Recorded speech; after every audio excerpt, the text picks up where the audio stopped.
tukuwulira bulungi. Ami meseko kyuma kino kubanga nze wiiki kumpi 2 mbadde n'obuzibu nabite.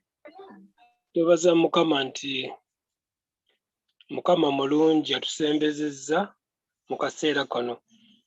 Nyabo webale nnyo okwanjula ate webale nnyo okubeera pulezidenti omulungi n'otandika pulogulaamu bulungi mu nnyimba zisitula abantu okwegatta wamu ku lunaku luno olwa Ssabbiiti. Neebaza nnyo abayimbi mukyala Bukenya tukutegeeza nga Mukama w'ekisa, Mwoyo Omutukuvu nga tumutaaga era nga tumukoola. Neebaza nnyo mukyala Ssekyewa, tulina omukwano gwaffe. Nnyimba zino zikwataganye bulungi kubanga Mukama w'ekisa, Mukama atwagala ate ye mukwano gwaffe asinga emikwano gyonna. Twebaza nnyo mukyala Kironde atujjukizza nti tujja kwambala engule nga tutikudde emigugu gyaffe. Ku mutwe okubadde emigugu kujja kubeerako, wajja kuba ekiseera nga tugitadde wansi naye ate kinaddamu tufune engule, crown. Ekyo nno kikulu nnyo. Ennyimba zino bannaye kuba kusaba, kuba kutendeeza, kuba kusitula mitima, kuba kututeeka mu mbeera ey'okusinza gitusaanye okubeera mu kiseera ekifaana bwe kiti. Era twebaza nnyo Muwenda family, jangu Yesu obe munze ate nekyanjigiriza okusinza. Okusinza kuno nga bwe tuze ntukuŋŋaana era Mukama atuyigiriza buyigiriza. Tosobola kugamba nti ze manyi nnyo okusinza naye ogenda ova mu kusinza ne weeyongera okutegeera okusinza kye kitegeeza worship. Teach us how to worship. Oluyimba olubadde lukulu nnyo. Jangu Yesu obe munze wajja muffe n'abeera mu mitima gyaffe atuyigiriza okumusinza mu mwoyo ate ne mu mazima. Ate neeyazizza nnyo bazzukulu bange abo nno bwe baaleeta erinnya okumpita jjajja naye njagala lirindeko naye baalireeta mangu ekyenkanidde awo. In a little while, kiseera si kinene kubanga Mukama tetumubabira biseera. God is not limited in time like us. Wala omusajja mu North Korea baaleedda bamuwa ekitiibwa nga bagamba asobola okukyusa okubendinga time and space. Ono omuvubuka aliko n'agamba bannaye kye kisobola.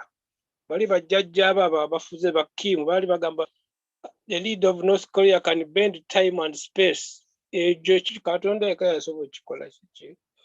Era katubagamba in a little while. Bwe tulabanga aludde naye Katonda ekiseera kye akitupimira n'atulaga ekisa kye tuyimbyeko waggulu wali. N'agamba mu kiseera si kinene tujja kusomoka billows flow kwegamba amayengo g'ensi eno. Tuweerere essuubi ly'omukristaayo gwe nange oba mu Advent kubanga ekigambo mu Advent kitegeeza okulindira Yesu okujja naye tetusobola mulindirira nga tuli banakuwavu. Abamu ndabe muli banakuwavu simanyi lwaki. Bade nsaba Mukama atuwe essanyu kubanga tetusobola kuŋŋanga bintu bye ne tubimalawo. Nawuliddeko mwami Lwanga ng'ayogera nti ebintu okumanya bikyuse. Abavubuka abato oba abasome ku masomero tewakyali nti eno male toilet oba eno female toilet kankozesa ebigambo bwe bityo nti kaakati waliwo everybody. Ebintu bijja kukyuka mpola bwe bityo. Naye mu Katonda ng'ejja afuga ekiseera ne space kwegamba n'ebbanga. Emyezi 2 egiyise twali wano nga Ssabbiiti etandika misana kaakati eringa midnight. Ebyo byonna Katonda yabifuga atujjukiza bujjukiza nti tuli wansi we. Tetusobola ebintu tutasobola kukyusa okuggyako kumukkiriza ye n'akyusa obulamu bwaffe. Naffe tusobola kwekyusa. Mbaniriza nate ku kiseera kino ku lunaku luno mbadde nsaba mubeere basanyufu kubanga tuli mu maaso ga Mukama ayinza byonna. Asobola okubendinga time and space. Nakisimba nnyo omuvubuka ono Kim ono aliko ga myaka 38. N'agamba bannaye ekyo ekitiibwa sikyagala kubanga sobola kubendinga space and time ekyo mukireke ebbali ne bakimuggyako. Naye naffe tulina okumanya nti wala ebintu bitasobola naye Mukama atusobozesa. Kati nja kubuuza mukadde magezi kuliko ab'oluzungu ssebo mbenga mbakooneramu katono oba tulinga era tusobola okuwulira kubanga nze ekifaananyi siraba kinene.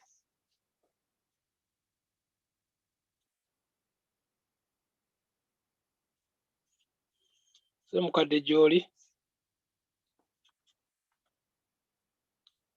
simanyi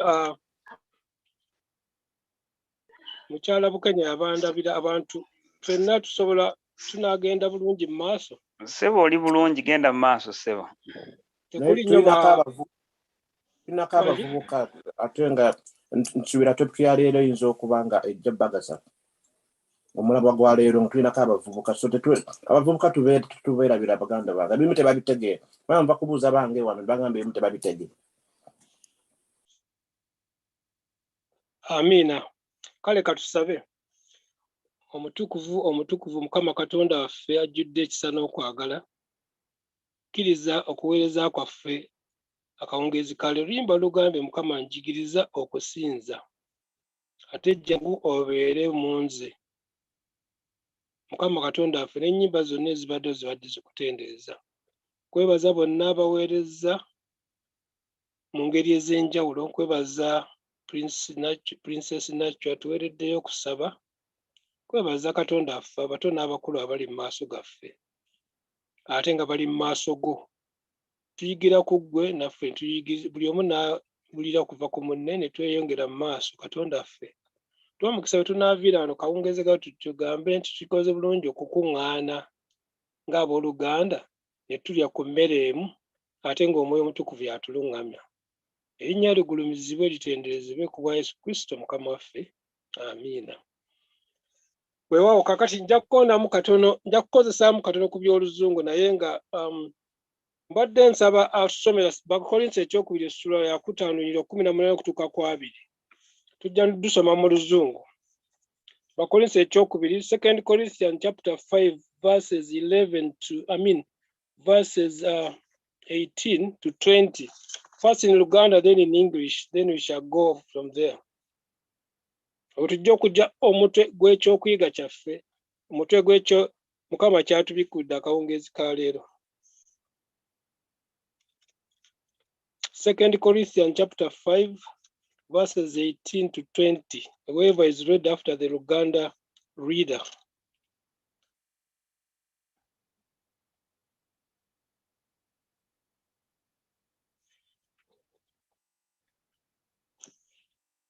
Ani atusomera? Mumbejja tali mumbejja gansabe mumbejja Audrey naye mulala yenna asobola otusomera. Kirungi okuwulira ku ddoboozi eddala ebigambo bivaayo bulungi.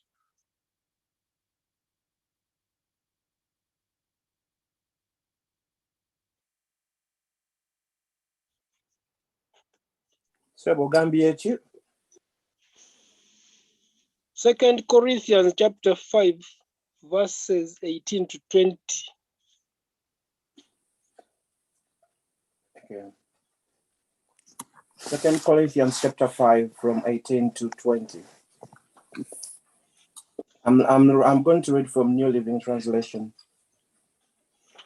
And all of this is a gift from God, who brought us back to himself through Christ. And God has given us this task of reconciling people to him.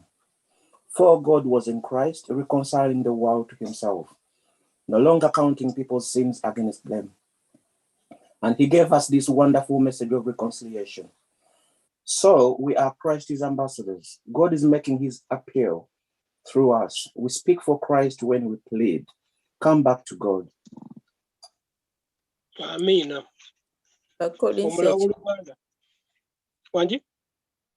Bakolinso ekyokubiri essula ekyokubiri genda maaso awo ssebo 18 okutuuka ku 20 ennyiriri. Naye byonna biva eri Katonda eyatutabaganya naye yekka ku bwa Kristo n'atuwa ffe okuweereza okw'okutabaganya. Kwe kugamba nti Katonda yali mu Kristo ng'atabaganya ensi naye yennyini, ng'ababalira ebyonoono byabwe, era nga yatuteresa ffe ekigambo eky'okutabaganya. Kyetuva tubeera ababaka mu kifo kya Kristo, Katonda ng'afaanana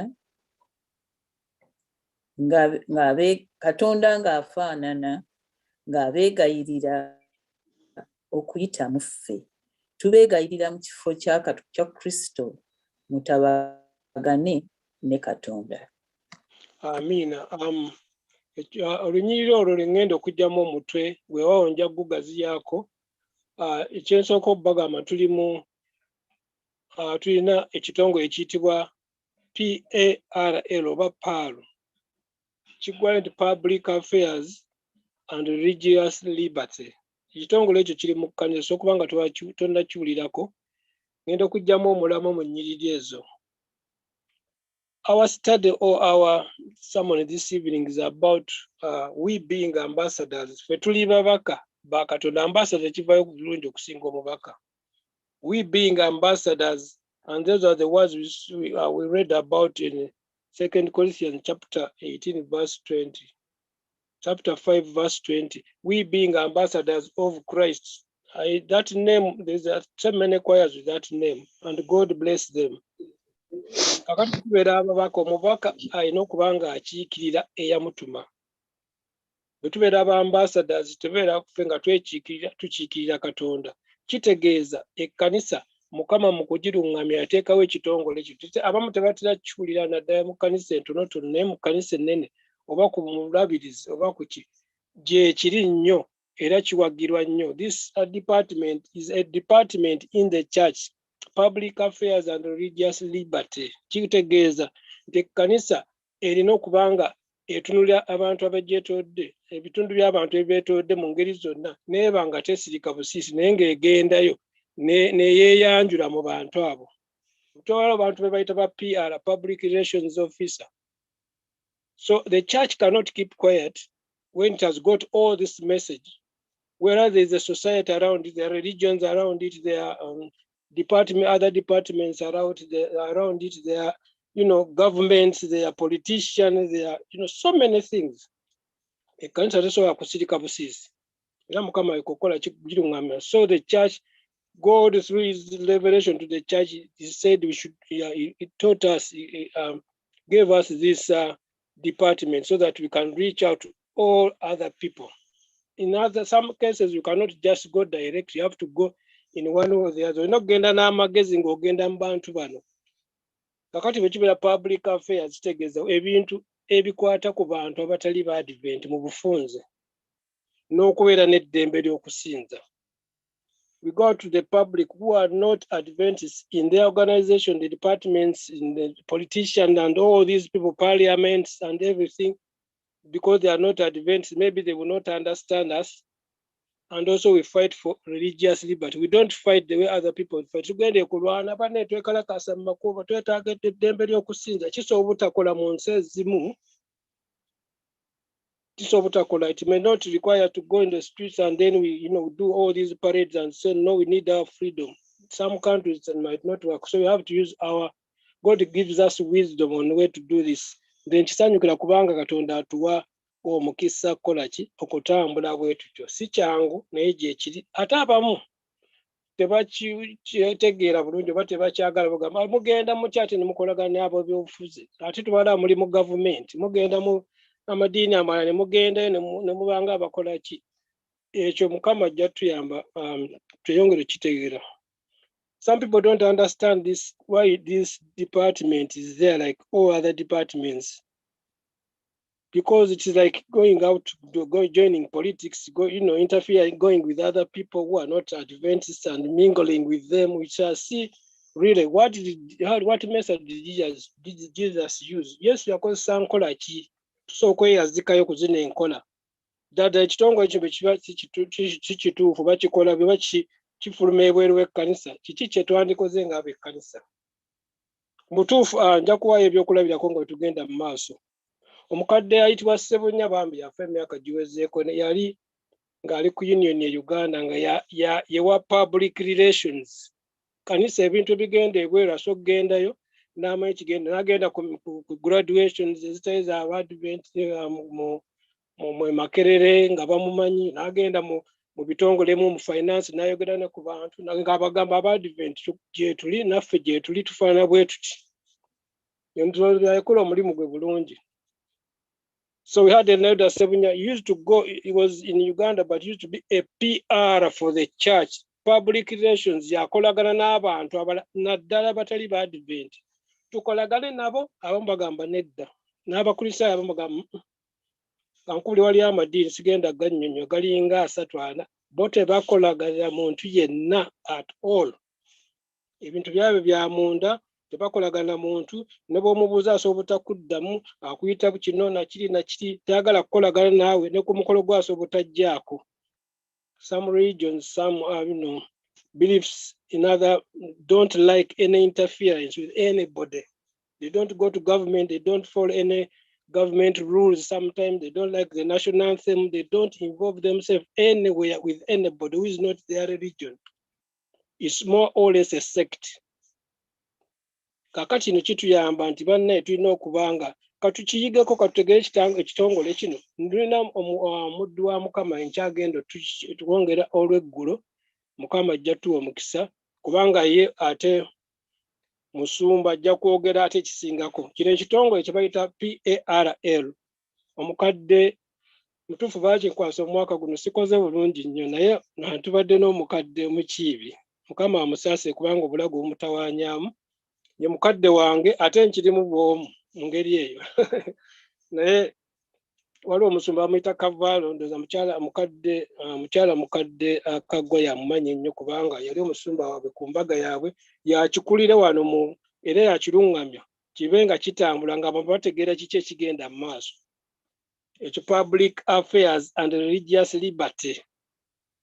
That is a department all the way from the General Conference. Waliwo department tutalina mu kanisa n'eya North London ng'eya publishing kubanga kanisa ffe kyali ntono batwetaaga ebiwaliwo ebitongole ebitali represented ebitaliiwo naye nga ddala gye ebiri ku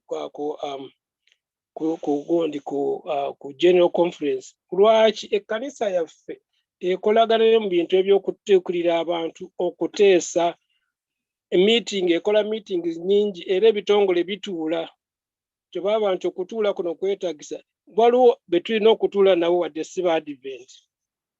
N'ekikulu nti nno tebatu-influencing oba tebatuteekako tetubagoberera naye ffe tuba influencing okutegeera kye tuli oba kye tukola. There are so many people who are not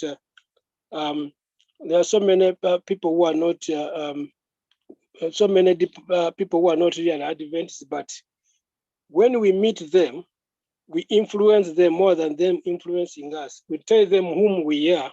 They might not like us, but this is what we are. And that's why the scripture said we are Christ's ambassadors. Ekitulemesa olumu okubeera abakiisa bano kubanga naffe olumu empisa zaffe zibeera nkyamu tugamba why sijja kgenda wali kubanga nina kikyamu. Naye bw'oba ddala olinga omulunyi bwe tugambye nti tambula nga Kristo bw'ayagala tekikugaana kugenda kweyanjula mu kitongole gy'okola okola mu prisons neweeyanjula ng'abantu bagenda ne babuulira mu prisons, bagenda ne babuulira mu poliisi, bagenda ne bagenda mu malwaliro agatali ga Advent. Enkola eyo senga teyaliiwo ddala nga twesalako ebintu byandibadde birala nnyo. Ekkanisa yandibadde mutuufu edda yayitibwanga sect. The church would be different if we didn't have all these public relations things happening, going on, preaching in other schools which are not Adventist, going in other churches to preach to them, going in joining sinners, going to universities which are not Adventist, going in hospitals, prisons, police, going to the barracks, army barracks. There wouldn't be any chance. Ekkanisa yandibadde ng'ekibitwa witibwa sect. Sect means a gathering of people who are following only their leader, human leader, and they have got their own group, their own laws, and they stick to them, but they follow only the leader. Ekkanisa emabega eri yayitibwanga sect. Naye Mukama n'ayiiya n'agiwa omukisa gwe n'agamba mumanyi mulina okufuna ekitongole ekituukirira abantu abalala baba baagadde oba tebabaagadde ne bamanyi nti gye muli. ebyokulabirako nina bingi naye tulina ebiseera bitono. I would give so many examples but we have very little time. Tujja kulaba ebiyamba ekitongole kino okubanga ddala weekiri. Tujja kulaba bingi nnyo. There are so many advantages that have been made because of this, the existence of this department. Anywhere it exists. Some countries not too much, but others is there. I can give you a few examples. Tunagenda mu maaso. Waliwo abaana abasomera mu masomero g'aba gavumenti oba mu masomero g'abantu abalala abatali ba Advent, naye nga waliwo abaana b'aba Advent abagenda kakati kyetegeeza bakola ki? Bwe mutagendayo bafiirwa, bwe mugendayo babategeera ki kye muli, weewa baswadde omukisa. For example, omwami Ssebunya gwe mbagambye yagendanga e Buddo, erinayo abaana Buddo King's College, somero okusinga lya Church of Uganda okutwaliza wamu, naye abaana be nga basomere n'abaaba ne beekolamu ekibi ne bagenda ewa headmaster bagamba omanyi tuli ba Advent. That's public relations, public affairs. Bagenda ku bantu abalala batali ki ne bagamba omanyi tulina abaana ba Advent, mukola mwawasinza ku Lwomukaga bwatutyo naye Sabbiiti ne babakkiriza okusinza all the years. Ndowooza ne kati kikyaliyo because of what those people did. King's College, our elders, Ssebunya, the one I talked about earlier, went to that college, that school, that's a very famous school, and talked to the headmaster and a group of Advents. They went there. They did the public relations with them, said, we have got Advents children here. Who are you? We do this and this. Okay, what do you like? They can worship. Okay, they can give them a class to be worship, and you should bring your people to preach here. Sengate kyaliwo. Abaana bandibadde oba bandibuze oba bandyetamidde oba bandikoze eki. So that's ebyo byonna bibala ekigambo kye kiba public affairs and religious liberty. Kakati awo olaba yakola ebintu bibiri, batuukirira n'abasaba eddembe ly'okusinza. Religious liberty yeeyo tusobola okusinziza wano mutuwa omukisa naye nga tebaleese kifuba, tebeekalakaasizza, tebayombye, nakati Abadiventi Buddo bakyabamanyi. Ekitongole kino kikulu ekyenkanidde awo. Naye waliwo ebintu ebirala ebirumya abantu mu bagamba ate kati Abadiventi banaagenda mu World Council of Churches, eyo tebaliiyo. Kubanga World Council of Churches waliwo kye bayita okwegatta, ecumenism. Ekyo si kyekiri mu public affairs and religious liberty. It's not about ecumenical movement. It's not about people joining as or religions to form one religion. In that case, the Seventh Adventist Church does not go in that. It's not a member of the World Council of Churches. It's not a member wherever there's this business of coming together ecumenically under one leader who is a religious leader. That's not what the public affairs, religious liberty is all about. But wherever there is an opportunity, the church has to use that opportunity because it's very important. Kambawe ekyokulabirako ekira Prime Radio. Nayo nga Prime Radio etandika naye omusumba Kajja yagamba munaagifuula nnyo Abadiventi nnyo abantu bajja jjuulira. Amba jjajja esitaako bagambe byabyo bya Abadiventi tubireke. Naye bwe baateekamu ne bamanya nti n'abakozi abalimu ne bakola ki ne bakitambuza abantu abasinga okutusapootinga radio ng'etandika abasinga tebaalina Abadiventi. Abamu baakoleranga n'abwereere. Lwaki? Kubanga bamavunvinga tebakola public relations. Ne batuukirira abantu abalala mu ngeri ennyangu etali yakukaayana kuwalula kukola ki. The Prime Radio, they did that strategy. What they did that when they were starting it, the Pastor Kajja said, don't just make it too Adventist because we miss out on the public. So they made sure even the workers who are there, not all of them are Adventists, the engineers, the other. So it attracted a lot of people, a big following, because they used this method of reaching, of being ambassadors, reaching people where they are and telling them what they are about, and then these people will be attracted to come and listen. So if you put a boundary, olukomera kirungi naye ate kibi. Olukomera lwe twetaaga lwa Kristo otuwewala okugenda okufaanana ng'ensi naye ate nga tuli mu nsi tulina okugitegeeza kiki tuli ng'abakiise ba Kristo. We have to tell the world we are ambassadors. If we put a big fence around us, it may be good, protect us, but the fence we need is the fence that God puts around us, the fence of righteousness, but not the fence that prevents us from going to reach out to other people who are of other denominations, who are in the public. And I tell you, the church now has got people who are Buddhists, who are Muslims, who are Hindus, who are atheists, who are everything. Why? Because the church went and reached out to them.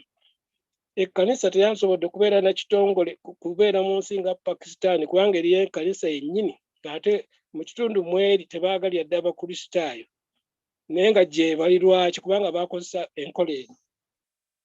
Iran wali obuzibu naye ensi ezimu ezirabika ng'ezitasoboka zikuweetizaani UAE bannaffe abali kuno bali mu tenga tewaali nkola etuukira abantu gye bali ne bategeeza kino kye tuli ng'aba ambassadors wandibali tewali nnyo ki tewali mulimu wamu ebifo ebimu nga tebigendekamu. Kakitegeeza Katonda yatuluŋŋamya oba Katonda yaluŋŋamya ekkanisa mu ngeri eyo. Tetunnagenda wala tujja kusomayo ku byawandiikibwa nga bwe tufuna ate ku bintu ebikwatagana ku kitongole kino. Butuufu naffe tukiyigaako buyizi kye tuvudde tugabana ebyokuyiga bino. Kaakati katugende maaso. Tugenda kusomako mu Luka. We are going to read Luke chapter 14, a few verses. 12 okutuuka 14, 12 to 14, Luke chapter 14. Atusomerayo tugende mu maaso nga bwe tweyongera okutegeera lwaki tuli babaka. Why are we ambassadors anyway? Ambassadors to where? And how do ambassadors prepare? And how is this PARL department, how is it important to us? Other people will continue tomorrow, but we are just doing an introduction. So God bless us. Atuse Luka 14, 12 okutuuka 14. Luke 14, 12 to 14.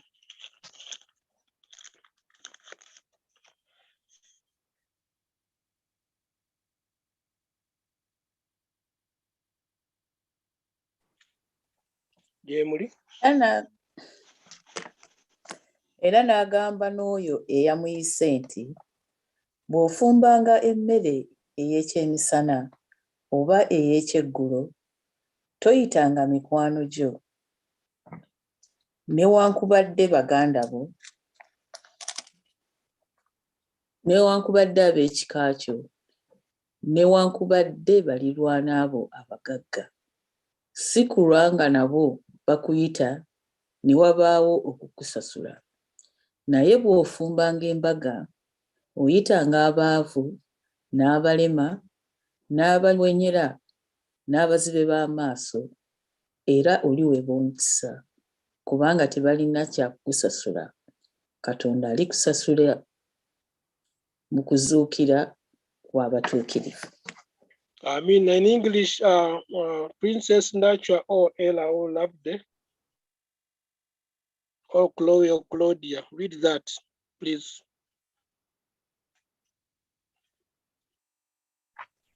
Are you there? Oluzunga tusomere bannaye. Time. Can you read that, please? Luke 14, 12 to 14. Okay.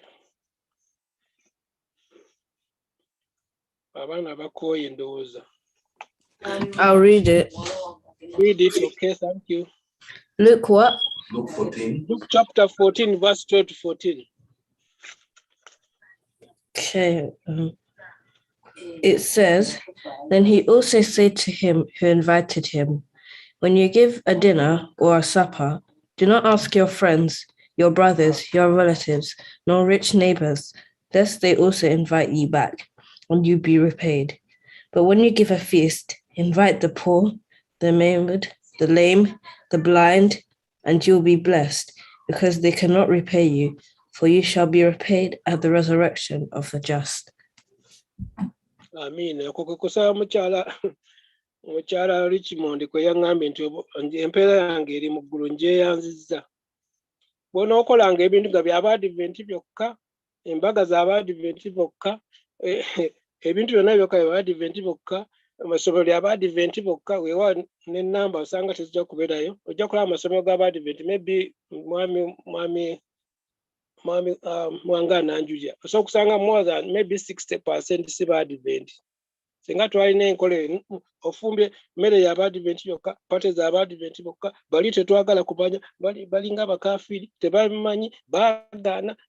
Enkola tesobola kukola kuba ambassadors. Ambassador alina okuva waali n'akiikirira government ye. If we are to use that method, we eat alone, advance alone, we go for a social activity, advance alone, weddings, advance alone, schools, our own, those people are bad, they are not ours, we can't do it with them. Some 2-3 religions do that very, very much. I don't want to mention them, but that's what they do. They don't go to any government function. They don't like to associate. Even when you meet them, we say, "No, you pray, we shall listen." That is not required as ambassadors because we are representing Christ. He gave us the mandate to represent him as God's government. Luke 15 asijja kusomayo nnyo naye if we go to Luke 15, Yesu yatukana okukozesa engero ng'alaba abasajja Abafalisaayo. Abantu abamu baagala tubeerenga Abafalisaayo. Byaffe tokola bwoti okusobeza otya ku Sabbiti, okoze otya bwoti, tteeka lino nali olya n'abantu abatali Bakristaayo oba abatali ababi ababbi, ogenda otya mu kkomera ewali abantu abakyamu? How can you go to prison where there are bad people? You, a Christian, no, you should not go there. Some people have got that sort of, feeling, those sort of thoughts, but that's not what the Church of God says. And it's good that this department was created. Mukama yakirungamya ekitongole kino kibeerewo, otherwise twandibadde tuli awo kaffe ekye nga tubeera awo nga tweggalira. Abazungu bano baakikola ekibazo ekyo ne bakusanga ekkanisa nnungi baagizimba erimu abantu 6. Tebaafuluma nnyo bweru. Public relations, abatuliraanye ku kkanisa baneiba bali batya, abatatukkiriza bali batya. Waliwo abamu amadiini agamu tegaagalya ddala bukristaayo, naye Abadiventi bagenda boogera nabo bagamba kale tutuule, ojja kubawo ekyokulabirako wano nga tumaliriza. Naye Yesu yakola engero 3. Jesus did, had 3, he talked about 3, could say they were stories. What do they call them in English? In chapter 15 of Luke, talking about, giving them a demonstration. One of them was this woman had 10 pieces of coins, and he lost one, and then he looked for it, and when he saw it, she was very, very happy. The other one, if you have 10 sheep and only one sheep gets lost, don't you look for it?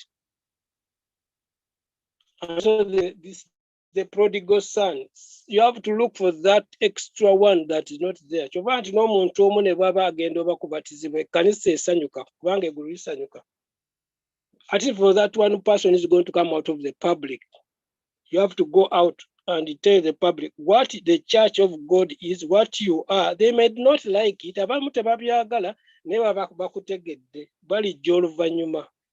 They might come later on. Kakati bagamba omukyala yabuuza lupiya bwe yagiraba yasanyuka. Endiga zaali 11 bwe yakola ki?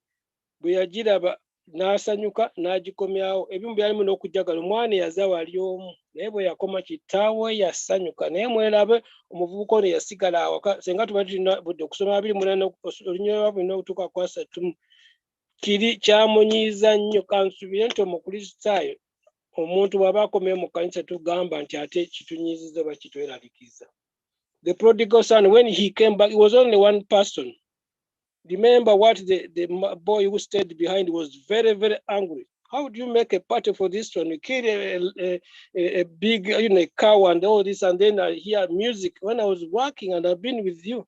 But the father was very happy. This one was lost, he came back. Abantu bonna betutunuulira abatali Bakristaayo tugambe nti balina engeri gye baabulamu. People who are not Christian, when you look at them, that mindset should be in us that they might have been lost. They need some reaching out to them, relating to them, public affairs, sometimes you are given a microphone and you are talking in a big congregation a big meeting, and there's no Christian there. How will they know that you are an Adventist? You have to do, and how will you talk? It might be your only chance, and you have 4,000 big guests. Do you keep quiet? Some people say, no, you keep quiet because those are not, but those are the people who need to know.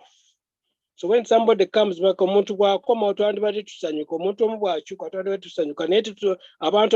kubalumba gye bali. Some people need to go where they are, because they might not come, because they might not like. And maybe sometimes because of our character, we feel you cannot reach out. God bless us that we change our character so that we become real ambassadors. Mukama atuyambe tuba obunafu buli erife n'agenda yetyo ate bamanyiko kino kambireke ekyo nakyo si kirungi. Kyusaamu Mukama akulabikire nga bwerabikire kanisa nagamba tulina okugenda ebweru tutegeeza abantu bano. Abantu bangi abakola omulimu guno, ne Yokaana Omubatiza yakola omulimu. Matayo 3 tugenda kusomayo. Yabuulira ku Kristo ajja ennyuma wange, agenda okukola bw'ati, ajja kubabatiza n'Omwoyo Omutukuvu. Kaakati yali awo nga Abafalisaayo betwogeddeko bazze n'abagamba mwaba abaana b'emisoto ani yababuulira ebigambo bino ebikwata ebya Katonda ebifaana bwe biti. N'agamba ani yabajjukiza okudduka okuva mu busungu, kubanga baali bantu bali Ibulayimu. John the Baptist needed a very good public relation. He talked about Jesus before he came, and we're talking about it. The one who comes before me, I cannot even, the lessons of Jews is a great one to baptize you with the Holy Spirit. And then when he was doing so, Pharisees came. The Pharisees, the way they were keeping the law by themselves and not liking any other person to interfere with what they were doing. Even they were saying Jesus was healing people on the Sabbath, and they were saying it was wrong. So when he saw them coming, he said, "You brood of vipers, who warned you?" He was surprised that they came, because you are just logged in. You are just thinking about Abraham. You are just great grandchildren of Abraham, and that's where you are. But you have to know more about Christ. Yabasanyukirira ne babatizibwa baali bangi. Kakati kirungi nnyo bannaye okukola obuteebalira nga tugenda ebweru nga tulireetinga ne public. Bw'onoosanga abantu b'ekika bayindi ojja kwogera mu ngeri endala. Bw'onoosanga bano Bawarabu ojja kwogera mu ngeri endala. Bw'onoosanga Bafilipino, bw'onoosanga Jehovah Witness ojja kwogera bulala. Bw'onoosanga Abasiraamu ojja kwogera, naye nga tosirise. That is the public. You don't just keep quiet. All these people, the religious people you meet, even the people doing the pride, which is LGBT, whatever, and you have to say something. If they ask you, or if they want to know who you are, unless you have a lot of fear, you have to say something that you are relating to others as an ambassador of Christ. Okusirika kibi nnyo okusinga okwogera wakine bagamba baganji tukwagala nakulaba wano naye nga bategedde kyoli era bakutegedde bajja kussaamu ekitiibwa mu mitima gyabwe wadde tebakikulaga. They are going to respect you inwards. Sometimes they will not show you. But if you keep quiet, they will not know. They think you are like one of them. They will not identify you, but some of them will respect you inward. And they will know what you are. Some people, if we meet them, you have never met them. Oh, you are the people of Ellen White. Anyway, you people who worship on Sabbath. Okay, but one or the other, you are not.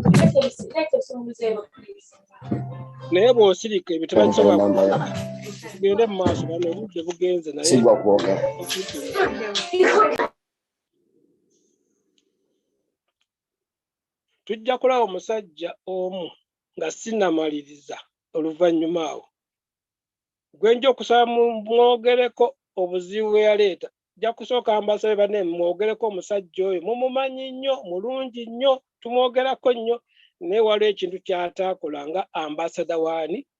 Munzijukiza bwe naaba nkyerabidde nga ambasada wa Katonda. Yakola ebintu nnyo ebirungi bwe biti ne tukalogamba alinga Kristo, naye waliwo ebintu ky'ataakola n'atakiikirira Katonda bulungi, nga takozesezza public awareness oba okubeera nga akiikirira Katonda mu ngeri emu oba endala. Mumunzijukiza. Remind me of that person who did not represent God well. If you don't give me permission, maybe I will not talk about him because it is embarrassing.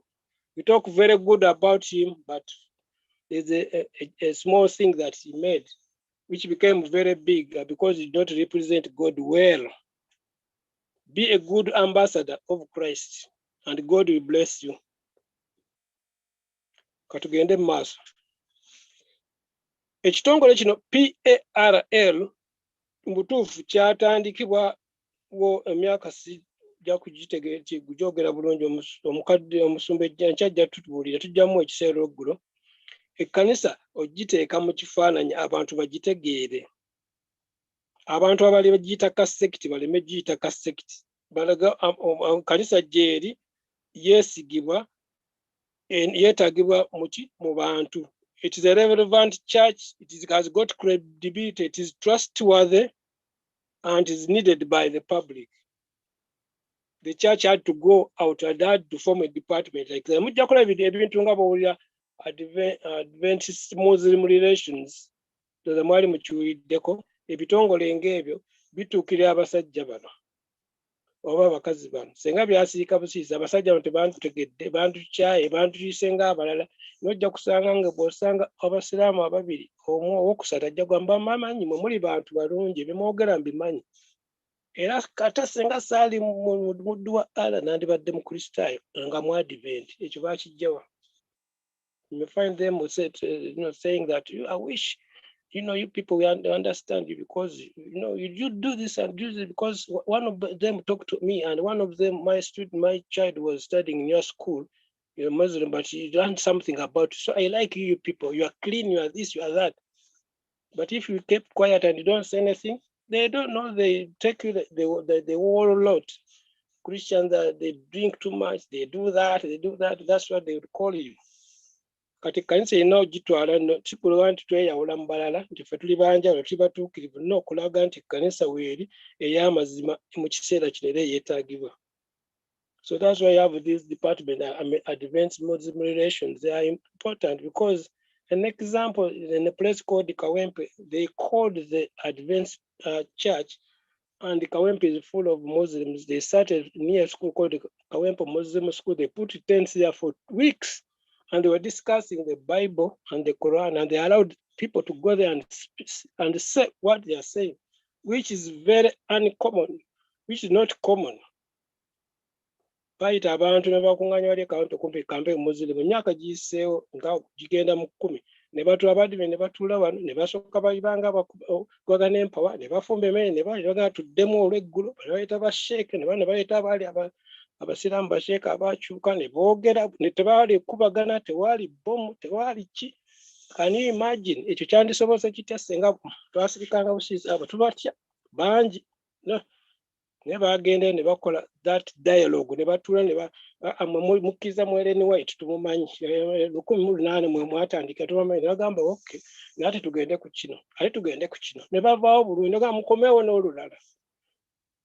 You can see, so when they sat there, they had a big dialogue, 2-3 weeks. You could eat food, come back in the afternoon, discuss. You are just Ellen White. We know you came from America. You are nothing. You said, look, we are nothing. But what about this? And then they understood more. That's why people like Sheikh Muzata even wanted to come even to primary and praise the church before he died. So Sheikh Muzata,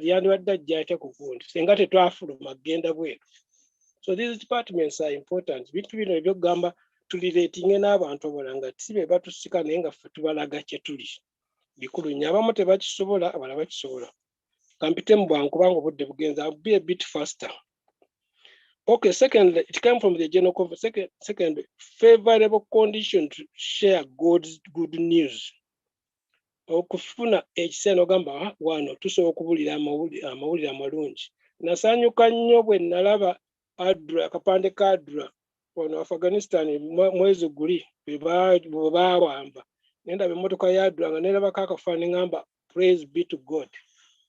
Senga tutalina bitongole ng'aba jjukira nti Adra ssente ezisinga ezijja mu bantu abatalina ba Advent. Ekyo kyandisobose kitya?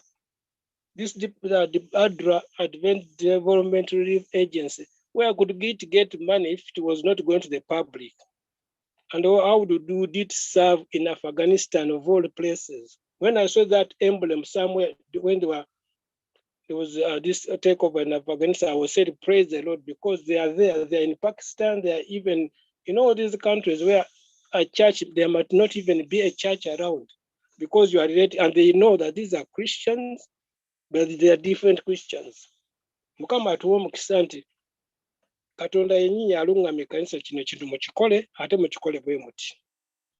Singa tekyaliwo twandibadde ebintu bingi tetusobola bikola.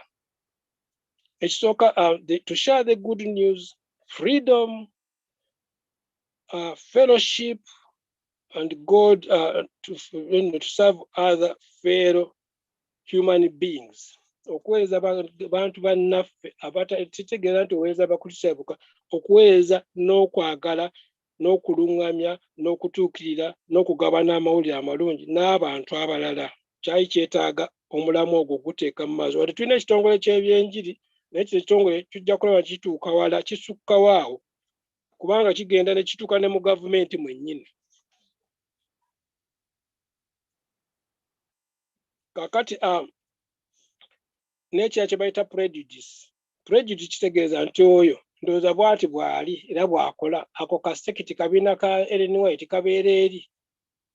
Ekyo prejudice, gundi oyo ndowooza bw'ati bw'akola, bwakola bwe batya, ng'omuntu anakugamba nti oyo Nsibambi mumanyi akola bw'ati, embeera zaabwe, famire yaabwe bw'eti. Ekintu ekyo kye bayita prejudice, baali balina okkiggyawo bategeere ddala nti nga Yesu, bw'olaba Yesu yatabagananga, yagendanga mu bantu abalala, teyakomanga awo. Abali Abafalisaayo betogedde batuuka n'okugamba laba ono alya n'ababbi n'abatemu n'ababi ne bamalaaya, atambula n'abantu abakyamu. Jesus used to mingle with other people. Mingling doesn't mean that they influence you, but you influence them. You show them the way, the truth, in one way or the other, using whatever possible way God has allowed you, has anointed you, have shown you. So the church had to do that.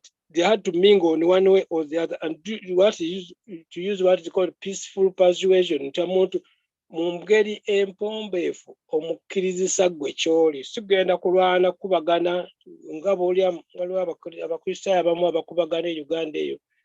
Amakanisa amanene ago gali mu kibuga omwo, saagala nago googerako naye gakubaga bayombagana ne bakubagana ne bavumagana, ebyo tebisobola kukola. Some big, Pentecostal churches in Uganda, they are fighting. The leaders are abusing each other, this big church and this one, they want to almost fight. That will not work. Peaceful persuasion is what the Adventist church advocates. Omuntu mu ngeri y'emirembe musendasenda n'oyogera wadde takkiriza naye ng'akutegedde mu ngeri y'ekimpowonze ey'okunyumya naye ey'omutuukirira n'okulaga ekifaananyi ekirungi eky'ekkanisa, kubanga waliwo abantu bangi abakyonoonye. So many people have destroyed the credibility of the church and by not representing it very well and showing how relevant the church is there. Some people have compromised. Abo bagenze ne bakola ki? Ne batendera ne bagenda ddala ne bagenda ne bagenda eyo ate ne basigalayo ne batwalibwa ensi ne batwala. Abamu ne bagamba olabe twabagamba temugende mu bintu ebyo bijja kukola ki? Temugenda kubuulira basajja bali mu maaso. Ogenda mu ssabo teyakoma yali mukristaayo. Don't go to those shrines. People are going to get lost. Why did that boy went there? He wanted to preach to that man at the shrine. Now he never came back. The witch doctor took him away, and now he's worshiping. Some people are put off by that. Ekyo tekisobola. Ebimu wasobola okubeerawo okulemwa, compromise oba okwekkirizanya, n'ekyo kigaana muntu kukola mulimu gwa Mukama ng'okozesa enkola eno eya PARL, Public Affairs and Religious Liberty. Kitundu ekirala ky'okulwanirira okusinza okubanga tekuggalwawo, nakyo kitundu kikulu ku kitongole kino. Sijja kubalwisaawo nnyo, nja kumaliriza naye kye ŋŋamba nti Mukama atuyambe. Ekisooka tubeere abakiise ba Katonda, ababaka ba Katonda abeesigwa bennyini abatendeke. Bw'oba tosobola kgenda kukiikiriza kanisa wakkiriza osigala oba genda n'omuntu asobola. If you can't be a good ambassador, don't go by yourself. At least go with somebody or go and learn before you go and say, I'm an Adventist, we do this and that. Maybe you are not the suitable ambassador. Abamu bwe tuwaako ebyokola kale guli yakola bw'ati olaba yakola bw'ati nga baakola bukyamu naye nsuubira nti Mukama kati asootuwa amagezi obutakola bukyamu obutakompromising obutakkiririranya nansi n'etutwala kubanga bangi naye tube nga tutwala amalire ga Katonda mu buli ngeri yonna. N'ekigambo human rights bwe kijjira nti ekimu ku ebigendererwa ng'oggyeko ebyo twogeddeko waggulu. Abantu okulowooza nti prejudice balowooza bwe tuli, abantu okuba nti nno tetusobola kugabana nabo okugabana nabo amawulire amalungi. N'ekya kino waliwo ekye bagamba ekya human rights and dignity, okubeera ng'omuntu aweebwa ekitiibwa, omuntu ng'alina kwegamba omuntu bw'aba alina ebintu by'alina okubeera ng'omuntu eby'obuntu abifuna ng'eddembe ly'obuntu alifuna. Ekyo nakyo ekkanisa ekirwanirira. The church fights for human rights and dignity because we are all created in God's image. Buli muntu gw'olabya yatondebwa mu kifaananyi kya Katonda alina okuba n'ekitiibwa ekyo. Bwe bw'ogenda ng'omukusa omuntu muwe ekitiibwa. Kati nga bali bena bagambye bwe bagenda e Kawempe singa tebaabawa ekitiibwa bagamba tuzze ne bababuuza bubi ne bagamba kale baali bakkiriza okutuulawo, baali bakkiriza eddiini endala okujja ku Kawempe awo ne boogera. Never. They have never, those people I talked about in Kawempe have never accepted any other religion, community, the word religion there, because the approaches before those people used were bad. Fight this, fight this, use the loudspeaker here. Bana bomu nga bakoza loudspeakers. Ebyo tebyakola. Naye bano baagenda weeks 2 oba 3. Mukyala Kavuma yandinjulidde kubanga yayiyokko. Mukyala Kavuma gwe tumanyi oli omulala we Beckton. So it's real and it can work. Tulina okumanya nti Katonda tukkiriza ebintu bino ebyokugenda n'okwatagana n'abantu abalala. Kyayita influence. Osogenda mu byabufuzi, abaddiini, gavumenti, osogenda mu bantu bannamateeka n'ebitongole nja kubawa ekyokulabirako ng'ekya Bible Society. You can go to all the government bodies, political leaders, decision makers, lawmakers, parliament.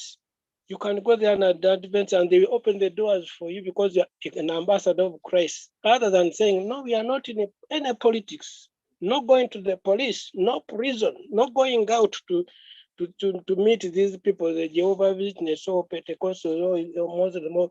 Maybe you fear, but you are an ambassador of Christ. But we are Kristo. Genda yogerewako ekigambo kimu bwena kubuza ebyo gambi ononzikiriza okudda enkya ate komawo ate yogera toyomba tokayana tovuma teweewaana yogera ekigambo kyo.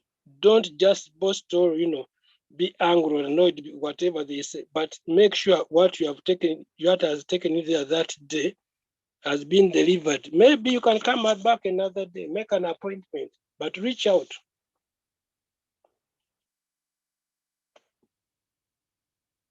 Kakati n'ebintu engeri enteekakanisa gyetuukiriddemu, of course bujjo tukyogerako nti nno ekitongole ekyo kyakubiriza nnyo ekkanisa ebeerewo n'ebintu n'okuweereza mu nsi. Okuweereza kuno of course kyasooka okwolesebwa kwajja mwanyinaffe eri NYT. Tuteekawo amasomero, tuteekawo amalwaliro, tuteekawo n'ebintu byonna ebirala bituyamba okutuukira abantu bano. Era kino nakyo kuno kwe baazimbira ne bagamba omulamwa tugutwale mu maaso abantu bano mutuufu bategeere kye tukkiriza. Kati waliwo okubagana empawa. Abantu bagamba essomero ly'Abadiventi bwe mujjamu abantu abatali bakristaayo Badiventi tubakkiriza okusaba nga bwe baagala oba tubawagambe nedda mulina kusinza ku sabbiiti ebirala bwe mujja wano ffe tuli Badiventi. Okiraba ekyo? Oba obeera n'essomero nga Bugema n'amalala obakkiriza ne bajja bagenda ku Friday ne basaala bwe batuuka mu kisiibo ne bambala bye bambala. Bwe bagira ku Sunday abalala ne bagamba nti mugende Reverend we yabayita. What would you do? Ekyo ndowooza mukadde Musumba ajja kukubaganyako ebirowoozo enkya olweggulo. Tuzogenda kubaganya ebirowoozo wano. Ne nkuwa ekifaananyi scenario singa ekintu ekyo kizze.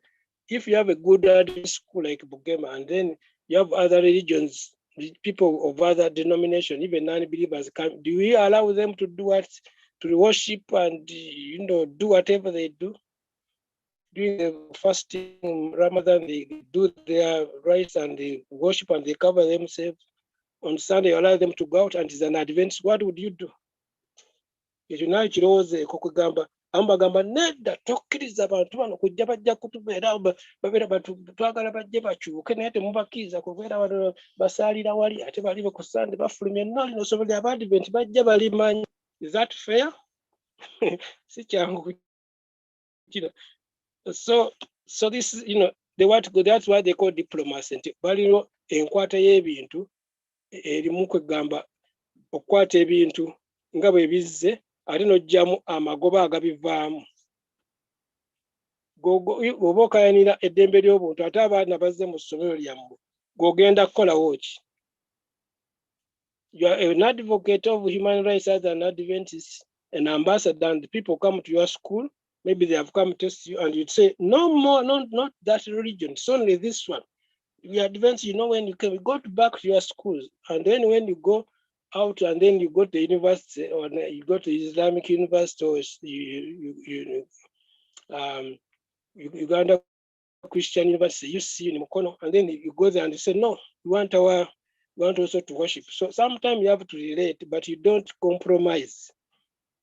Okolagana n'abantu naye tokkiriranya mu bye bakola kubanga gw'oyagala basikiza nga ambassador. Gw'oli ambassador wa Uganda oyagala abantu bajje Uganda ogenda kukola otya? You are an ambassador of Uganda and you want people to come to Uganda. What are you going to do? How are you going to behave in that country where you are a representative? Gw'ogenda kweyisa otya? Kagamba ekintu kino kigazi kyetaaga okukyogerako Omusumba ajja kikubaganyako ebirowoozo bulungi enkya ajja kukinnyonnyola mu bugazi bwakyo naye nze ngenda kutuuka wenkuma sijja kumala bingi naye tujja genda tugabana nga ate bwe tufuna ebyawandiikibwa. Ekirala ekitongole kino kiteekeka events, kiteekeka enkuŋŋaana oba emikolo erimu abantu bano abaasoma ennyo ne bakuŋŋaana naye nga mulimu abakristaayo. Bano bedda bateeka abakuŋŋaanye waliwo emikolo kambawo ekyokulabyaku waliwo bagiyita mmera ndooza mukimanyi mwami Lukimondo okimanyi mmera lubanga bolaba ziddiwali kwega bakuŋŋaana mu mwaka ne bakola show naliko Middlesbrough nga bakola show ne bateekawo tenti nnyingi. Kakati ekyewuunyisa abasingamu emmere etera kubeera y'Abasiraamu ne Abapakisitaani bwe bato Bangladesh bakola mmera kibanga festival yaabwe ne bateekamu guuni ne boolesa emmere yaabwe ne bakola ki ne boolesa emyambala yaabwe ne dances and so on. Naye ekkanisa ey'Abadvent Middlesbrough ne gisabiramu kumala akabanga baabawaayo mudaala. Baŋŋamba nti be bakristaayo bokka abakkirizibwa okuteeka omudaala mu eyo mmera festival. Can you imagine? There is a festival called Mela. It's done by Pakistanis, Bangladesh, and most of it is a Muslim culture. So I was there in Middlesbrough and they arranged that. I was in the church where I was. The only church which was given one of the stalls was the Seventh Adventist Church in Middlesbrough. And people used to go and take their books. Imagine taking their books, Bibles, and people would come, these people, Muslims, and they could come on this store and say, who are you? What are you doing? To the badge, can you give me this? This is the scripture in the Bible and also in the Quran. Take it, ebyawandikibwa bibino biri mu Quran ne muki nga baze ku mudaala gw'Abadvent mu mmera ekintu ekitali ky'Abadvent nga bataddewo mudaala ne bendera ne gundi kwera ya Pathfinder wali n'aba Pathfinder bambadde. That's the spirit. Mukiraba ekibanaye ebintu ebimu Katonda atuwa amagezi tubanga tutukira public mu mulembe guno ng'ate tetwesittadde ng'ate etwagala ng'ate tubuuza.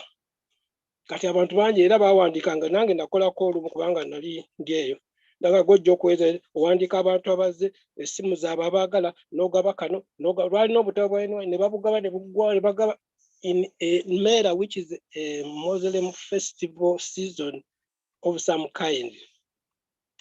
Birungi bwe tuba twetegese nga tusobola okukola omulimu gwa Katonda, Mukama atukkiriza okukola n'abantu abalala n'okubeera ababaka ba Kristo gye bali. Ate nga obugendayo direct tosobola. If you go direct, sometimes they will not allow you. But if you go in a peaceful, persuasive, humble, wise way, you can reach them. Abantu abamu tosobola batuukirira kujja ng'ogenze mu ngeri eyo. Abamu bagamba kale abakristaayo Uganda bagenda mu gavumenti ne boogera ne gundi n'omukulu gundi ne bagenda ekisa okuba nga kibi naye osanga baba bagezezzaako. Christians are going to meet government officials in Uganda. We see them on the rallies. They put on this color and they do that. Maybe they are wrong, but maybe that's the only way they can reach, because these people also are like Christians, only when they misbehave.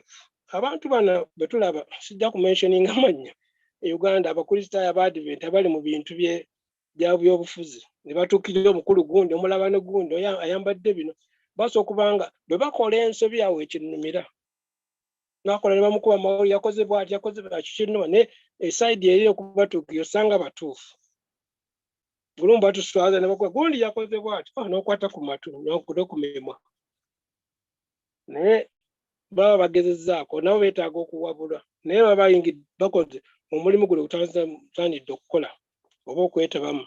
Ngenda kumaliza bwe nti almost finishing. Ekirala communication.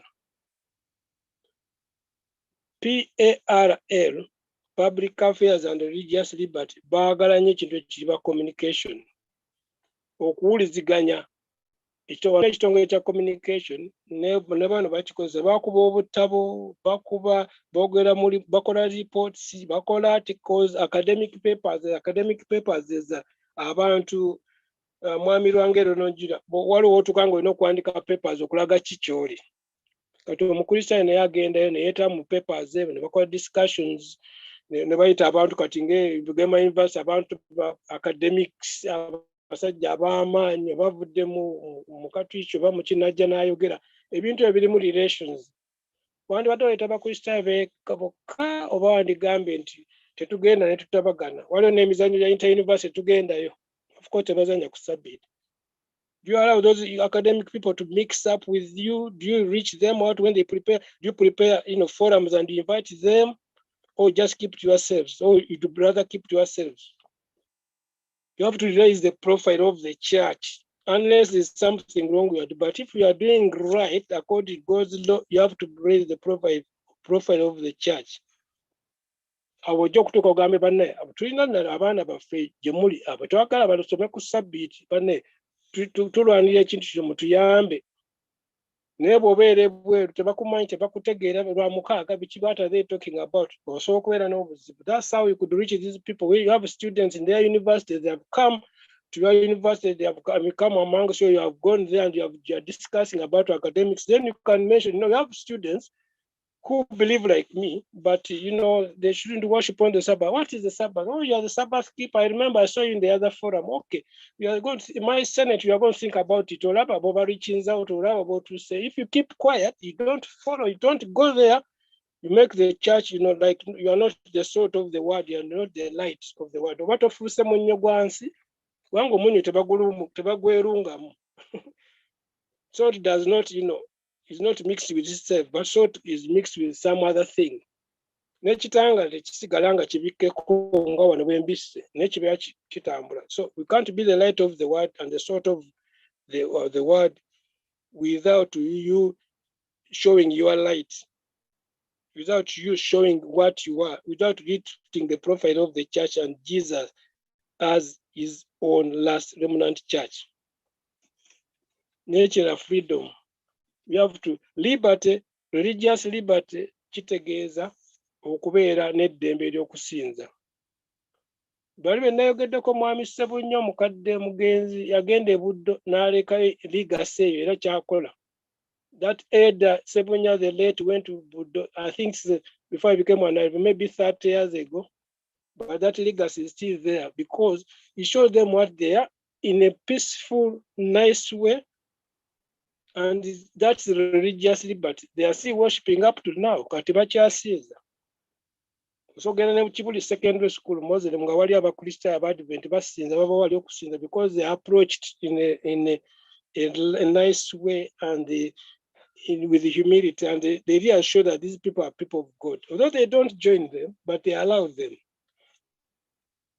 And these people don't lose their standards. Tebagamba nti tukeeko ku standard atukolemu bwebiti kubanga tutakolenga bo bataddeyo amazina tuli St. Mary's College Isubi ate mu Advent bwe togende kuzina ate bajja kola ekyo. That's not what we are talking about. Osogenda nobe omukristaayo ne bakola dance, rivers dance or whatever, nemakere bazikola freshers ball whatever. You are not forced to join them. Bono ogenda ojja kuba osula standard, ojja kuba a very wrong ambassador. Why not kusaakinga busaakinga? If you go and join and compromise, you are not the right ambassador. You should be sacked. You go to university, freshers ball, you are there dancing, advance, and you have even the T-shirt. You are a wrong ambassador. Get out of there. Mukama kuwa mukisa. Sigamba nti bwe baba bakola naye omukristaayo alina kubeera ambassador omulungi, a good ambassador, a representative. I wind up ngenda kumaliriza. Ekirala balina erinnya eddungi ery'ekkanisa mu butuufu, ekyo tukyogeddeko. Abakristaayo ekitongole ekyo kyegamba abantu bagende mu UN, bagende mu AU eya Africa, bagende mu EU eya wano eya Bulaaya, OAS eya South America, and so eya America, and so on.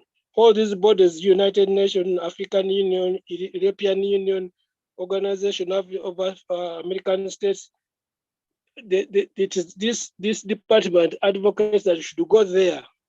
Amaga mugenze mu UN, amugenze mu byagundi, ekyo sigenda kikubaganyako nnyo birowoozo. Ate mugenze mu ebyo mumanyi UN efugibwa gundi, omukulu gundi agifuka erimu ensolo erimu biki, ekyo gye kina ekiki ekikututteyo. Ogende kulaga abantu Kristo. Gwenga omusajja omuyivu bakuweereza totuuke n'osirika. Don't be quiet. If there is a space for talking about religious freedom and is at the UN, EU in Addis Ababa or anywhere, EU, AU in Addis Ababa, EU in Brussels, and you are given a chance to go talk about the church, talk about God and religious liberty. Eddembe mu kusinza. Kakati mu America ddala gisinga okukola bagenda mu gye bayita House of Congress, ne bagenda mu judiciary, bannamateeka, government ekolebwa ebitundu bisatu, ekozebwa executive, bano b'amateeka ne judiciary, bannamateeka, ekitongole kya bannamateeka, bano aba legislative parliament, ne executive bano bamemba ba cabinet naki. Ebyo byonna bw'obeerayo ng'olina omumwa ogwogera, genda oyogere, bufuna omukisa. If you get a chance and you go to all these bodies, High Court Uganda, High Court Parliament, go and say something about the church and its relevance to the public. Ekanisa egasa ki era gw'oli mu Advent lwaki oyagadde embere okusinza libeere mu masomero. Baali lwalinako ennaku ezo Uganda ne bakola ki ne bafuna omukisa ne babakkiriza. Because they did that in Uganda, it is being tabled that they are going to allow Adventists not to worship on the Sabbath. Not that because they did not keep quiet. They related to the parliament, they related to the judiciary, they related to the government, and that's a good result. Ekikyavaamu kirungi kubanga tebaasidika, ate tebaagenda na bukambwe na kuyomba na kwekalakaasa. No, ate tebacompromising. They did not compromise. Tebeekkirizanya nti owaye katuweeyo kino.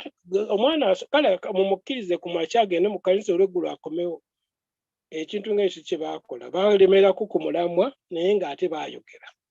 Si buli muntu nti gw'onoyogera naye ajja kwagala, naye oba okoze ekintu tugenda kumaliza. I'm going to wind up with bingi nnyo mbire biringa 20. Enkolagana ennungi, eddembe ly'obuntu lyogeddeko, okulwanira abantu abali mu buzibu, omuntu bamusiba mu bukyamu, oba omuntu ebyebibuuzo tubyogeddeko kola ku Sabbath. Somebody was put in prison for wrong reasons, so you advocate for them. That's the work of ambassadors of Christ. Somebody was wrongly imprisoned. These laws are not very good. senators, should be advised, parliamentarians, judges, decision makers, abantu abakola amateeka naki gwe ng'omukristaayo ogendeyo nga ambassador n'oyogera n'ebira ebifaana bwebyo ebitabo byabyogeddeko, bakola videos ne bazikola kulaga abantu ebikwata ku kanisa n'eddembe ly'omuntu ti buli muntu yatondebwa mu kifaananyi kya Katonda. The main message is that all of us were created in God's image. Something went wrong, but there is a way to remain in God's image. Unless we are not in God's image, we cannot be, we may not be good ambassadors. Bwe tubabeera mu mbeera nnungi ng'ekifaananyi kya Katonda naffe tukiraga, oba ambassador tusobola obutabukola bulungi, naye bw'oba okyewulira mutuufu owulira nga kikutuma okgenda ebweru. Okwagala kwa Kristo kuba kuwaliriza. Tumaliriza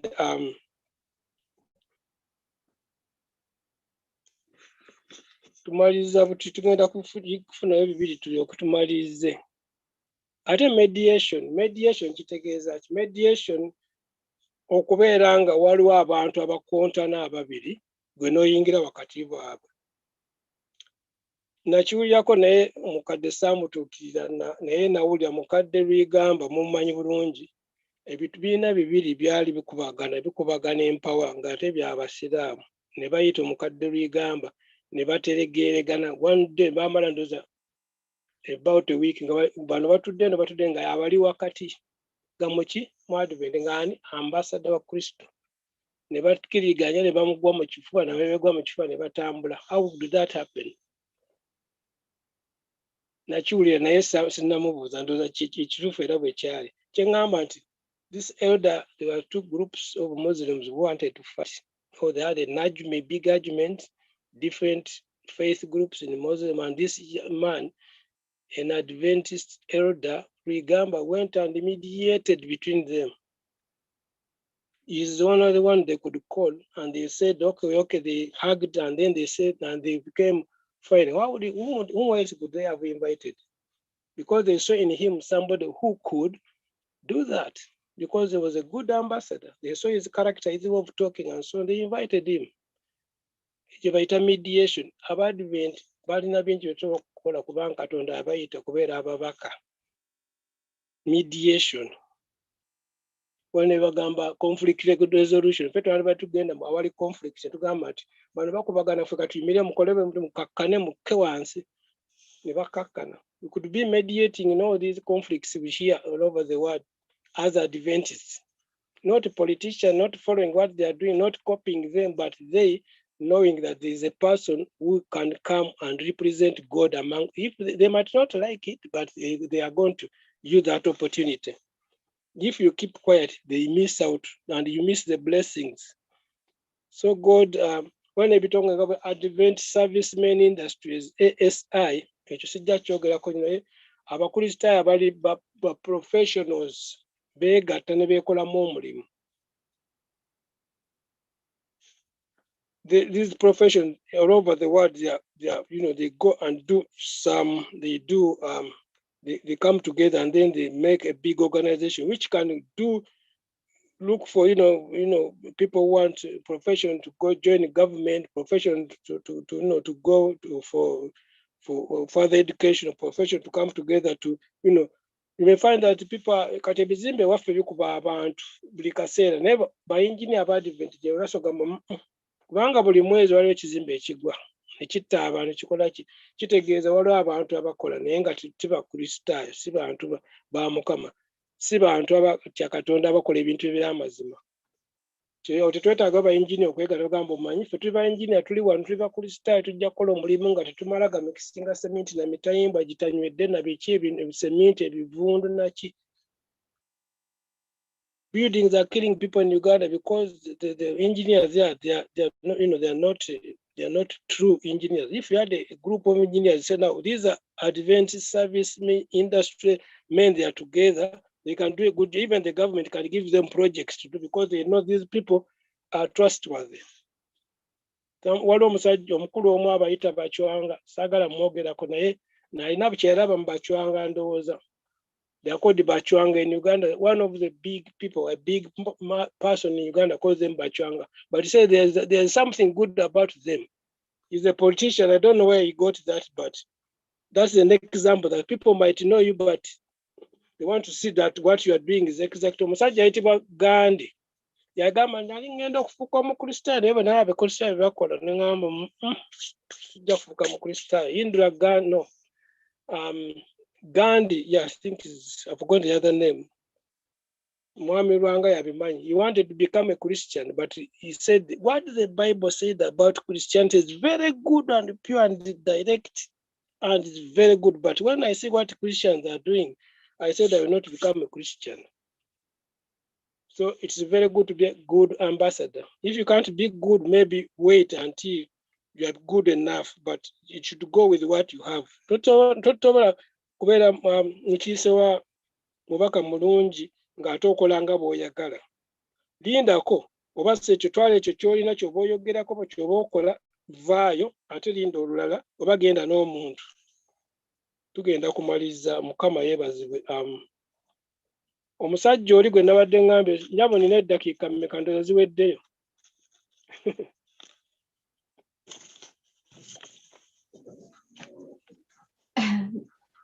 Mukadde genda maaso naye obudde ngenda kumaliriza mu ddakiika 3. Genda maaso mukadde. Ngenda kumaliriza wet. Omusajja oli gwe nabadde mbagamba ayitibwa Yusuf. The person I want to talk about earlier is called Joseph. Sorry, I'm going to talk about Joseph. Bane musole ngenda kwogera ku Yusufu. Ogambe nti ate lwaki oyogera ku musajja waffe omulungi bw'ati. Why are you talking about this very good man, and what are you going to talk about? Should I keep quiet? Nsirike mukyala mulwanga oba njogere? Yogera mukadde. Kale bane munsonyiwe naye kanjogere ku Yusuf. Joseph.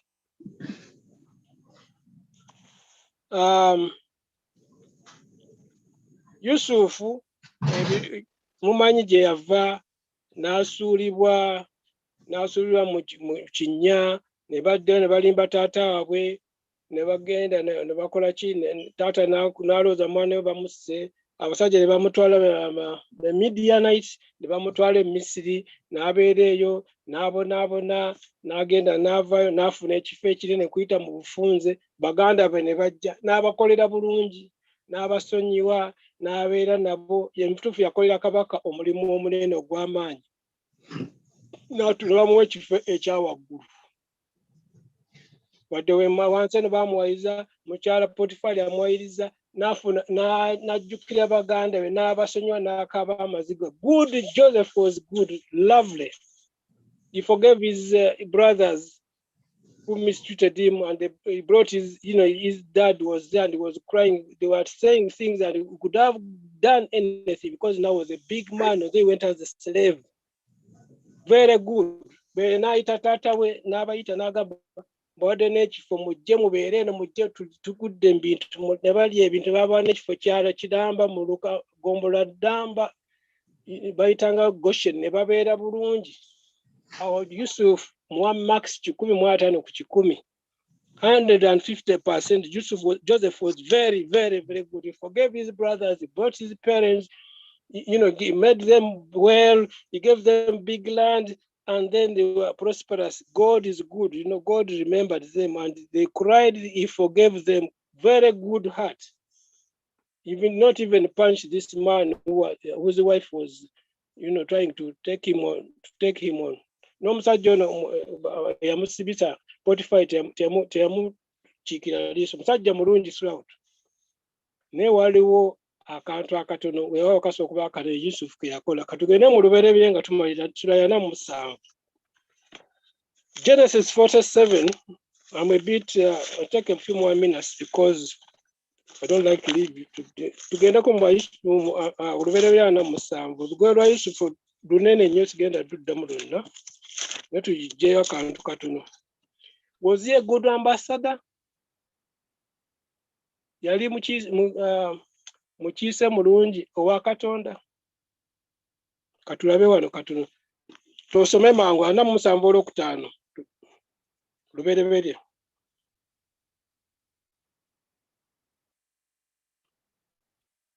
What also, Mama, we want somebody to go a bit faster because we want to wind up.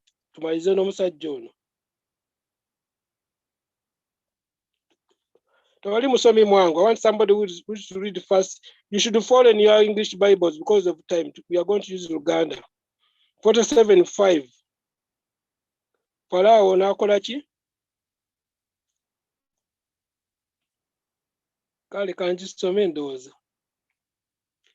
Farao n'agamba Yusufu nti kitaawo ne baganda bo bazze ewuwo. Ensi y'e Misiri eri mu maaso go. Awasinga obulungi mu nsi tuuzaawo kitaawo ne baganda bo batuule mu nsi y'e Goseni. Era ng'amanyi nga bo ab'amagezi kale bafuule abakulu b'ente zange kubanga baali balunzi. Ate Onyole 11 atujja kubuukawo n'agamba nti Yusufu n'atuuza kitaawe ne baganda be n'abawa obutaka mu nsi y'e Misiri awasinga obulungi mu nsi y'e Lamesasi nga Falaawo bwe yalagira. Yusufu n'aliisa kitaawe ne baganda be n'ekika kye kyonna, kitaawe n'emmere n'ennyumba ye zaabwe bwe baali. Kiringa ogamba nti gundi afunye agudde mu bintu ali mu nsi n'aleeta Abadiventi ne bajjula wali abamukola obinaaki n'abakuŋŋaanya n'abawa n'ogufu ogunene, abo akola bulungi. Era tugamba tutya? Amiina. Genda kule 15. Go to verse, I read from verse 5 to up to verse 11. That shows that, Joseph was very fond of his parents and, and his brothers and brothers, and gave them a very big, a big land, as the Pharaoh had said. They were very well off, and they got God. They had a big land, moreover, not in their country. Katigenda kule 15 mulala asome bane tumalize. Mukoye. Musonye ngenda kumaliza.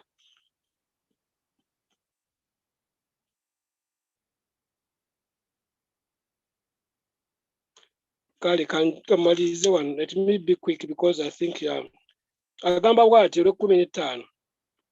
Effeeza yonna bwe yagwa mu nsi y'e Misiri ne mu nsi y'e Kanani, Abamisiri bonna ne bajjira Yusufu nga boogera nti tuwe emmere kubanga yatuwa kye tunaava tufiira mu maaso go kiki, kubanga effeeza etubuze. Yusufu bwe ngamba kati n'ayogera nti mweweeyo ensolo zammwe, muweeyo ensolo zammwe nange n'abawanga ensolo zammwe effeeza bw'erimbula.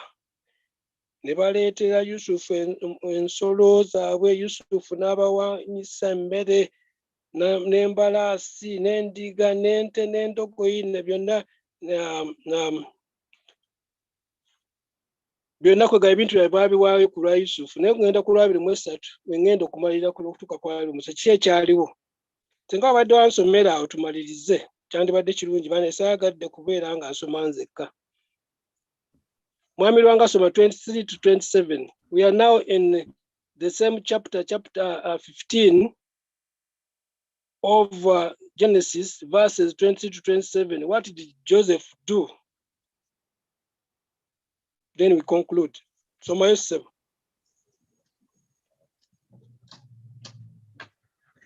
Yusufu n'agamba abantu nti ngulidde Falaawo ettaka lyammwe nammwe ne mbaguliramu. Kale ensigo zeezo ze munaasiganga mu nnimiro zammwe. Bwe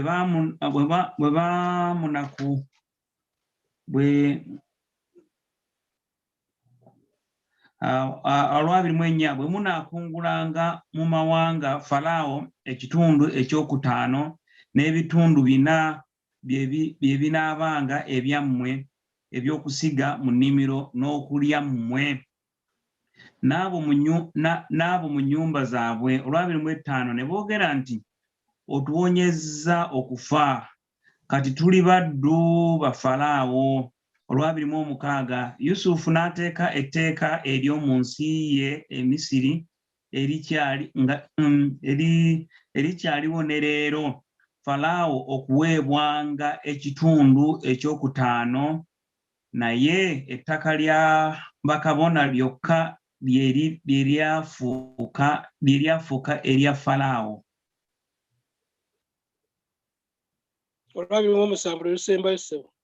Okay, Isirayiri n'abaana be ne batuula mu nsi ey'e Geseni, ne bagaggawala, ne bazaala abaana, ne bababala. Sebaawe Lukomo 27. This is what Joseph did. Joseph brought his family. They were well off. He gave them a big land. But when it came to the Egyptians, remember Joseph was not an Egyptian and was the prime minister. Whatever the Pharaoh told him he could do. Now these people had sold everything because there was hunger in the land. They told, bring your cows, they brought it. Bring your goats, bring your, at one time he said, you are going to sell yourself to the Pharaoh. They sold themselves, so they were all the property of the Pharaoh. What about these people? His Pharaoh advances, so his Pharaoh family. They're well off, they had everything. Was that fair? No, that was not good PR. That's the mistake which Joseph made. He annoyed the Egyptians. They had no citizenship. He even said half of their things now belong to the Pharaoh. If not, your life, you are a property of the Pharaoh. Nsobijje yakola Yusufu mukwano gwange omulungi ennyo banaye mu nsonyi okumwogerako. Yatuntuza nnyo abantu ba Misiri bano bannansi. Muleete ente zammwe zonna mbawe emmere. Kubanga yali akoze amateekero mangi ng'ekirooto bwe kyali. Ente ne ziggwayo, muleete embalaasi, ziggwayo, muleete abaana. Lwaggwayo muleete mwetunde mwennyini mubeere baddu ba Falaawo. Ne bafuuka aba property. Ne batuuka nga Falaawo aba owninga. Yusufu awo yakola bubi.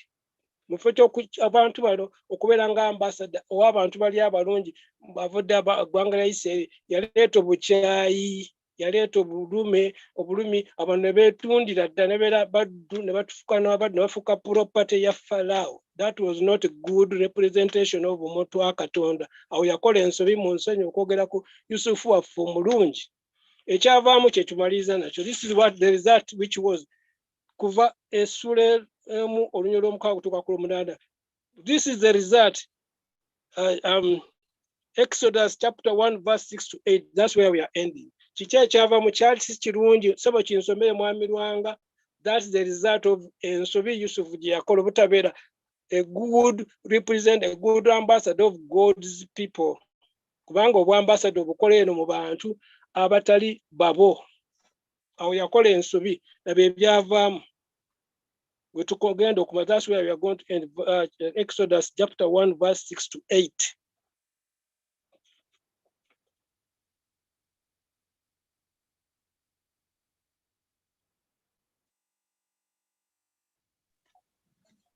Okuva emu omukaaga paka ku munaana sebo bw'ogambye. Yes, sir. Okay. Yusufu ne baganda be bonna wanjise. Okay, yeah. Yagenda maaso ndowooza yeetandika yagenda maaso emu munaana kuva. Sorry. Yusufu ne baganda be bonna ab'omulembe ogwo gwonna ne bafa.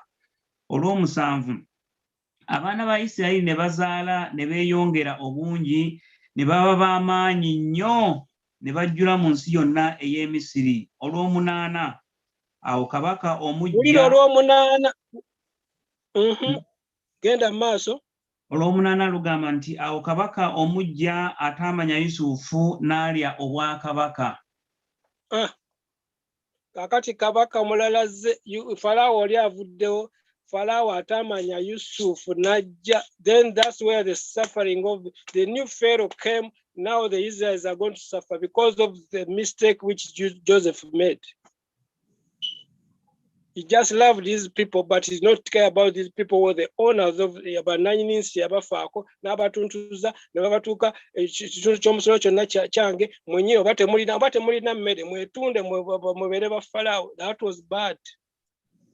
Yusufu mulungi naye yakola ensobi bwe mwavaamu okubanya abenze bakabesi ne babone bagamba okay naffe tugenda bafuula baddu mujja tulaba mutubonya abanyezza okutuusa Mukama yagamba Musa abantu bange bafiirayo eri Musajja mulungi Yusuf Collins, he was a good man. Joseph, he made a mistake. He was not a good ambassador. This is now they are suffering. A new Pharaoh has come. He said, we are now going to revenge.